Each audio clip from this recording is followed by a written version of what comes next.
Hello, and welcome back to Legal Talk. Today we have a special guest, the CEO of Legal Eagles, to discuss our recent case. Welcome. How are you? Let's dive right in. We have been following the case of Marquise Harris, who was unlawfully terminated from the Philly Sheriff's Office. Can you give us an update on where things stand? Yes, Marquise called Legal Eagles about 2 weeks ago. He had filed his own appeal after being wrongfully terminated, and he misinterpreted whether or not his appeal was granted, if he was going to get a hearing, if he had representation. So we did an investigation.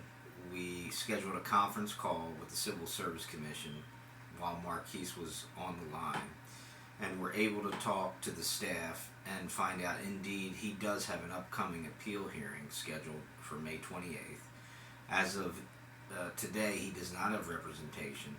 We hired an attorney from our team to reach out to the Philadelphia Sheriff's Union and to find out the status of whether or not he will be receiving representation for his appeal hearing. That's fantastic progress. I'm sure Marquise and his supporters are relieved to have a date set. Now I understand there's been a recent victory regarding the reconsideration of his dismissal.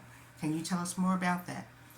Yes, during this process, Marquise had filed an EEOC discrimination complaint, or equal opportunity discrimination complaint, which was unceremoniously dismissed by the intake specialist, Dixie Anderson.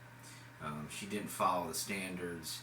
She didn't forward the case to an investigator. So once again, we set up another conference call with Miss Anderson, and we're able to file a reconsideration with the deputy district supervisor. And as of 2 or 3 days ago, we got notice that the case has been reopened. So that's another win in the process for Marquise. Excellent news. It's heartening to see progress made in Marquise's fight for justice.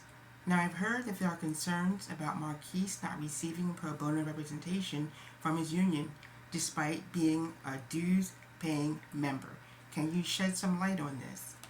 Yeah, I mean, he paid dues while he worked at the Philadelphia Sheriff's office because he was a member of the union, and he should receive representation in his civil service appeal and any grievances that he files. So we're going to find out, hopefully this week, whether or not the union will be providing representation.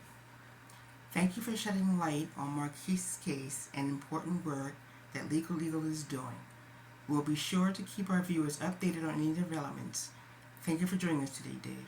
And before I leave, I must put in a shout out to my new book, Where to Find a Pro Bono Attorney. You can find it on writersrepublic.com, Amazon, Barnes & Noble. You can get the PDF version for $3.99. The paperback version is $99, and as you can see, it's a wonderful book with tons of resources, emails, addresses, telephone numbers, links, and websites to finding a pro bono attorney. Thank you. And to our viewers, thank you for tuning in. Stay tuned for more updates on Marquise Harris' case and legal matters. Until next time, take care.